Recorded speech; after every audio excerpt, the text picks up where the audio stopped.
Today I had to make one of the toughest decisions of my professional career.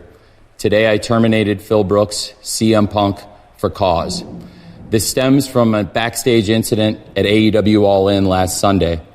The incident was regrettable, and it endangered people backstage. That includes the production staff, the people who help put the show on every week, innocent people who had nothing to do with it. I've been going to wrestling shows for over 30 years. I've been producing them on this network for nearly 4 years. Never in all that time have I ever felt, until last Sunday, that my security, my safety, my life was in danger at a wrestling show. I don't think anybody should feel that way at work. I don't think the people I work with should feel that way. And I had to make a very difficult choice today. It came at the recommendation of a discipline committee here in AEW, as well as outside legal counsel, who delivered a unanimous recommendation. And all right, we're going to leave it there. Tony Khan has fired CM Punk. Done. Second incident. We had Full Gear. We have All In. And more than enough cause to let him go. Now listen, I could have gone back and told you when I thought we were going to have this happen the last time that, you know what, if it was going to be the case, wasn't going to make a difference to me at all.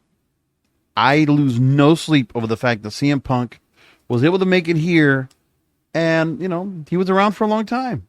I said that at the time CM Punk, his contract should have been bought out, and they should have moved along with it, but, you know, and Tony Khan has to put a foot down and just say, listen, we have to just, people just can't come in here thinking that the company is just a playground. And, you know, there's obviously an organizational setup, there's infrastructure, and people need to go and follow. There's got to be some kind of towing the line, no matter how important CM Punk has been to the industry. Okay. I don't take away anything about what he's been and his importance, especially with the fact that CM Punk has done a lot for AEW in the last couple of years when he has been around, building up Chicago shows, doing the shows that he did in New York, and the pay-per-views they've done, including London.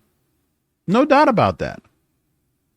But does it matter right now that the fact that he's not going to be here and that we have to go and see this happen once again? No, not at all. Now, I'm going to talk about Payback, which I call the par for the course. I'm going to just say this, and I'll go through what I thought of the matches. I watched it tonight. While I was watching football, I was at an FAU football game tonight, but I still had it on, and I watched through Peacock, and everything was good. 6 matches on the card, a lot of time for matches. No matches really felt bad or, you know, felt like they were lacking at all. But I have some thoughts about that. I will do a quick post show on that. I'll recap that. But obviously, in the middle of the Becky Lynch Trish Stratus match on Collision, Tony Khan makes the announcement that CM Punk has been fired. Among other things that were going on that show, I didn't get a chance to watch Collision. Maybe I'll get a chance to catch it later on, but I'll have to wait because I also got to do pay-per-views tomorrow. I mean, good Lord. I still have to go and do... So I have Fury Road, MLW Fury Road going on tomorrow, and then I have to go and do All Out and do a post show for that tomorrow. So there's going to be more than enough to go and talk about that on top of everything else. But let me get through what we have right now when it comes to the CM Punk situation and Payback. So I'll put some comments here about CM Punk here, and let's just get out of all this and just finish it up. Because I think this is where we need to go and go to with this. I want to play a quick clip going back to October of last year, episode 729, when I talked about CM Punk for the first time about buying out his contract, and that while CM Punk is out, I don't know what this means for any non-compete, if there is one, or what his contract's going to be if they're going to just close it out, and does he have to pay the rest of it? Don't know yet. But where we are right now, hey, let's just see what happens. See what comes along. And by the way, he was warned. Let's make that point as well. Back in October, when the first incident happened, which ultimately made a lot of changes, when we go back to October of last year, Fightful Select actually reported about how several backstage talents stated that they were not interested in working in the same locker room as CM Punk, which is where Collision came in, right? But the condition was laid down that significant amends needed to be made following his antics at All Out for him to return to the company. And that's what they said. There would have to be things that would be changed. So we had to see that part. And remember, we never saw him after a while because he got hurt. And then he finally comes back. And another issue where everything kind of goes where it does. So anyway, let me go and play this quick clip of my comments back before in October when we had this last moment occur. For the short term, for the year, I don't think anybody's going to think that CM Punk and AEW was a failure. I don't think it was. CM Punk crashed and burned himself. He decided to, regardless of what happens here, he got upset. He got pissed off. Do we need to go ahead and make a reason? Listen, if you have, some animosity, how this got handled was ridiculous. Because CM Punk's the one that's getting punished for it the most because he's going to go. Build up animosity. Now, that's one of the things where one thing that was unfortunately a lesson that had to be learned for Tony Khan was that not everybody's going to be happy back there, and you're going to have some people with some egos and some kind of things where people are going to be very volatile, and they're not always going to get along. So the fact that you got locker room leaders, and it's not Tony Khan doing the laying out of the law, and not having to do so much where he has to go and, put fines and suspensions together. He did do some of that with Jake Hager, with Eddie Kingston previously, but then you start seeing this stuff with Sammy Guevara. And they see things going on where there's some backstage shit going on that's not doing so good. And that's just got to get quelled, right? And this particular moment with CM Punk gave Tony Khan what I said a few weeks ago. He did made the right decision. A tough but fair decision to make a statement and to say, listen, in AEW, this kind of ruckus is not tolerated. Let's move along then. He decided to attack talent again. Regardless if he was justified for his reasons, okay? It doesn't matter. Why did he have to attack talent again? He attacked Jack Perry. He attacked Samoa Joe. That's enough. And Samoa Joe, I think, was trying to go ahead and keep things together because he knew what was going to happen with CM Punk. He's going to blow up again, and that's it. Out. So, from storyline reasons, okay, the Ricky Starks doesn't get to work with CM Punk. That sucks. So they'll have to move along with that. Now, CM Punk be gone. Hey, man. AEW is going to be better for it. Period. They needed to do something here. And Tony Khan, now, he makes a statement. And you know what? I saw people on TikTok and other places. They're all complaining about CM Punk going away. I've been around long enough. Look, we've had people that have been very cancerous and have been more of a benefit, more of a not even a benefit. No, actually, it's more like more belligerent than beneficial. How about that? CM Punk is not helping here, man. You would think he would be in a way, but when he keeps doing things like this, yeah, what do you expect AEW to do? They have to let him go. There's no choice. No choice in the matter. It's done. Now, AEW did help. He did get a lot of help from him, but you know what? CM Punk doesn't have to be the main star. Not anymore. We got more than enough out of him in AEW. Fine.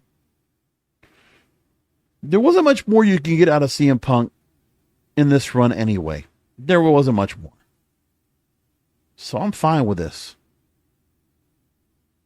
Now, with WWE at this point, and with CM Punk at this point, because he now has himself back in the space, does he go away? He can't go back to UFC. What else does he do? If he still has the itch to wrestle,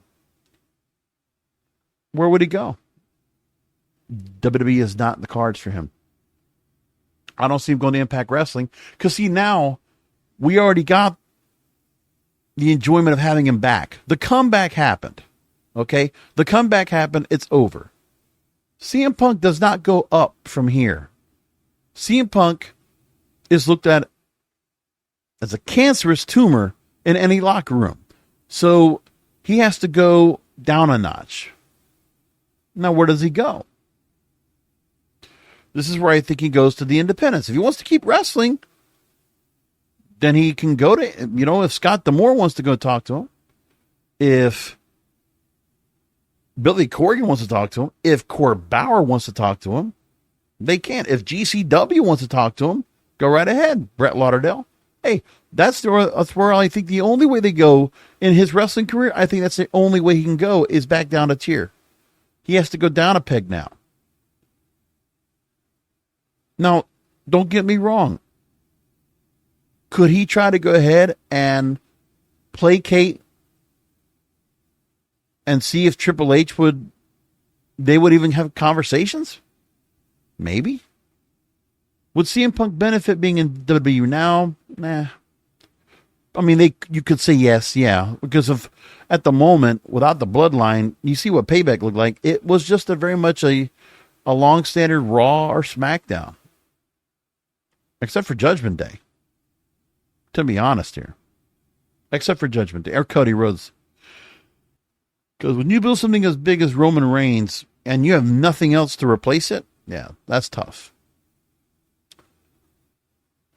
If there's more to say about CM Punk, I can say it then. But you know what? There's just not much more. I'm done with it. Oh. Another just shake-up of everything else. That's fine. Whatever. So that's done. Now, as for Payback, I'll make a couple of quick comments about that. Becky Lynch and Trish Stratus steel cage match.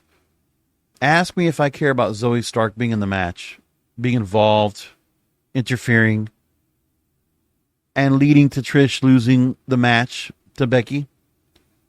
Ask me if I care about Zoe Stark being smacked around by Trish Stratus after that. Ask me. I'll tell you I don't.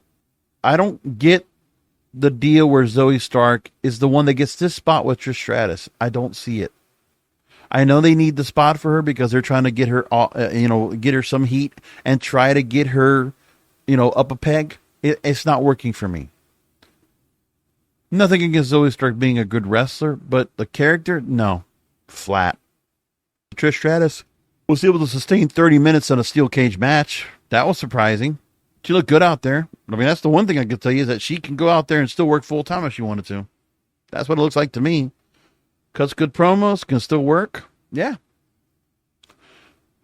Now, does this finally be the end of Becky and Trish? It should be. I mean, I don't think they can get much more out of this. And what, are you going to go in and get the Zoe Stark building off of this? I don't know. But Becky doesn't have much to do right now. There's no Bianca in the picture. There's no... what do you do with Becky next? Because I think, do you want to go to Zoe Stark after this? No, not necessarily. I don't know you have anything for Becky right now anyways. Unless you have her go after Rhea next. Because with the world titles for the women and the men, the World Heavyweight title and the Women's World Championship, well, you had contenders of the month. Raquel Rodriguez, valiant effort, but it was not anyway when thinking that Raquel Rodriguez was going to go ahead and take that belt off of Rhea Ripley. No. Shinsuke taking the belt off of Seth Rollins? Absolutely not. Hey, Shinsuke, you remember when we had John Cena have a 1 month feud, like say with Mark Henry, and he had the salmon jacket, remember? Or when John Cena took on R-Truth at Capital Punishment. Remember that? Yeah. You had stars that were built up just for a month to give a credible opponent for the champion. That's it. And that's what they did right here. So, Raquel Rodriguez, contender of the month, predictably loses. Shinsuke Nakamura, predictable contender, loses. Done. And, they did the whole thing with the back injury, and then Shinsuke was built up pretty well, and Raquel was out there very valiant and all. That's fine. Not much else after that. I was disappointed by the LA Knight and The Miz. I mean, LA Knight gets the win. Miz can continue to have heat. John Cena being the special guest referee, they did the whole setup with that. It's fine. And then John Cena has to give the respect deal and raise The Miz, LA Knight's hand. And I saw what they did on SmackDown. And like I'm telling you, LA Knight, we need more from him. More realism. Put another layer in him. Can we kind of like just basically identify him as a face and treat him like a face and start getting some beatdowns? Because LA Knight always looks like he gets the upper hand and doesn't really get much else. It's like it's the tweener. I don't think it works. And maybe I'm wrong because the crowd's eating it up. I'm going to say it over and over again. I saw this as Eli Drake in NWA and Impact Wrestling. I don't need this as LA Knight. I'll take Eli Drake. I'll take Eli Drake. But this, no, not really. Not much. We get one title change. Well, actually, Rey Mysterio beats Austin Theory. So, maybe the word is that Rey Mysterio and Santos Escobar, that is the leading up to something more. And the U.S. title might be on the line or not when it comes to WrestleMania. Is that where they're going to go with it? Okay. Yeah. Are we going to get to that point? Maybe. And Judgment Day, they are now more unified than ever. Damian Priest, Finn Balor become undisputed WWE Tag Team Champions. They beat Sami Zayn, Kevin Owens. How about that? I didn't expect that. But that's the memorable moment of the night. Okay. I'm good with that. Now Judgment Day has all the belts. Yeah. Makes sense to me. And then let's see what Kevin and Sammy do next. Maybe they don't stay together as a tag team. Maybe we split them up. They could do something like that, I guess. I mean, if you're going to do something, I guess, where if Sami Zayn and it's all split off, then how about we go to Sami Zayn and Seth Rollins for the World Heavyweight title? Go with that. I don't know. Grayson Waller and Cody Rhodes and Jey Uso comes out. Listen, the Usos doing separate stuff. Okay. Do you want to go to Cody and Jay and that's a buffer leading up to things, and Jimmy and John Cena will face each other as a buffer leading up to things? Okay, whatever. But we don't have 1A and 1B right now. We got 1A and then we got 3A, right? Because everything that's going on right now, I mean, Judgment Day is like second tier right now of the storylines underneath the bloodline, which makes sense, right? Cody's right there in like the second 2B section, right? But everything else after that drops. It just drops. Okay.